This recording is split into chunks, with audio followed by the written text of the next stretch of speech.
Hey jongens en meiden, muziekmeester Hans hier. En vandaag gaan we iets heel cools doen. We gaan namelijk geluidjes maken bij een film. En dan ben je met een chic woord een folieartiest. Wat heb je allemaal nodig? Een kopje met een lepeltje voor de brandweerbel. 2 plastic bekertjes voor de paardenhoeven. Een riem voor het geluid van een paardenzweep. Een warm waterkruik voor het geluid van een piepende band. Zorg dat je de onderkant van de kruik een klein beetje nat maakt, zodat hij goed piept als je hem over de vloer heen schuift.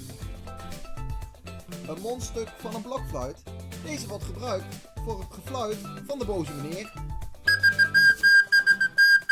Ditzelfde mondstuk wordt ook gebruikt voor het geluid van een vallende meneer. Stop je vinger achter in de blokfluit en trek deze er langzaam uit terwijl je erop blaast. En een kartonnen doos en een lepel of een stok. Deze heb je ook nodig voor het geluid van een vallende man. Er zijn ook heel veel geluidjes die je zonder voorwerpen kan maken. Bijvoorbeeld het gesnurk. Of het roepen. Hey hey, hey hey, hey hey. Tip. Kijk eerst het hele filmpje en kies dan een leuk geluidje uit. Vervolgens kan je meespelen met het filmpje. Wil je het je iets moeilijker maken? Kies dan meerdere geluidjes uit die je achter elkaar kan spelen. Het is ook leuk om samen met je vader of moeder of je broertjes en zusjes meerdere geluidjes te spelen.